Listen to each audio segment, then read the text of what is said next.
కోట్లాది మంది తెలంగాణ ప్రజల అమ్మలాగా ఆరాధ్య దేవునిలాగా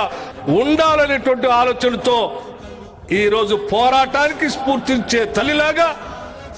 కోట్లాది మంది ప్రజలను ఆశీర్వదించే తల్లిలాగా, కోట్లాది మంది ప్రజలకి పసిడి పంటలు పండించేటువంటి పచ్చని తెలంగాణ కనబడేటట్టుగా ఆకుపచ్చ రంగుతో చీర, పౌరుషానికి ప్రతీకగా ప్రగతిశీల భావాలతో ముందుకు వెళ్ళేటట్టు ఎరుపు రంగుతో ఒక పక్కన అత్యంత బహుజనుల పోరాటాల స్ఫూర్తిని గుర్తు చేస్తూ ఉండేటట్టుగా కింద పీఠం బ్లూ కలర్తో పోరాటాల్ని చేయటం ఒక్కటే కాదు, ఎంత అధికారం ఉన్నా ప్రజా సంక్షేమాన్ని మర్చిపోయి అణగదొక్కుతున్న ప్రభుత్వాన్ని నిలదీయటానికి తెలంగాణ ప్రజలు ఎప్పుడూ సిద్ధంగా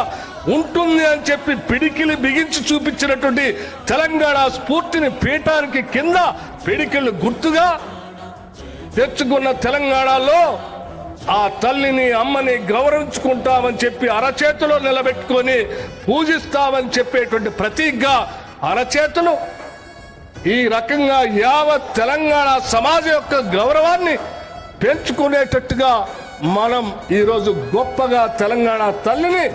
ప్రతిష్ఠించుకుంటున్నాం. ఈ రాష్ట్ర ముఖ్యమంత్రి శ్రీ రేవంత్ రెడ్డి గారి నాయకత్వంలో యావత్ రాష్ట్ర మంత్రి మండలి మొత్తం సమస్తం కూర్చొని ఆలోచన చేసి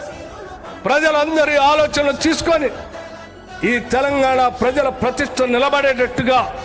తల ఎత్తుకొని గౌరవించుకునేటట్టుగా ప్రతి సంవత్సరం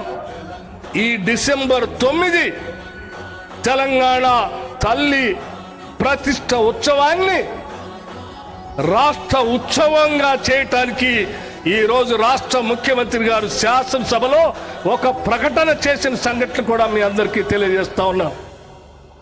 ఈ సంవత్సరమే కాదు, భవిష్యత్తులో కూడా ప్రతి సంవత్సరం డిసెంబర్ 9వ తారీఖు నాడు రాష్ట్ర ఉత్సవంగా, దేశ ఉత్సవాలు ఆగస్టు 15, జనవరి 26 ఏ రకంగా జరుగుతాయో ఈ రాష్ట్ర పండుగ కూడా డిసెంబర్ 9 నాడు ప్రతి సంవత్సరం జరిగే విధంగా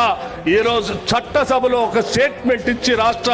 ముఖ్యమంత్రి గారు చట్టసభల ద్వారా ఈ రాష్ట్ర ప్రజానికానికి ఒక చక్కటి సందేశాన్ని కూడా ఇచ్చారు. ఇటువంటి పవిత్రమైన ఉన్నతమైన ఒక కార్యక్రమాన్ని ఈరోజు ఇందిరమ్మ రాజ్యం యావత్ రాష్ట్ర మంత్రి మండలంతా కలిసి కూర్చొని నిర్ణయం చేసి సాక్షాత్తు డాక్టర్ బాబాసాహెబ్ అంబేద్కర్ సెక్రటేరియట్ ప్రాంగణంలో మనందరం తలెత్తుకొని గౌరవించుకునే స్థాయిలో ఇక్కడ విగ్రహ ఆవిష్కరణ చేసుకుంటున్నటువంటి ఈ శుభ సందర్భంలో మీ అందరికి కూడా నా హృదయపూర్వకమైనటువంటి అభినందనలు తెలియజేస్తూ ఈ కార్యక్రమానికి విచ్చేసిన మీ అందరికీ మరొకసారి నా హృదయపూర్వకమైనటువంటి ధన్యవాదాలు తెలియజేస్తూ సెలవు తీసుకుంటాను. జై హింద్.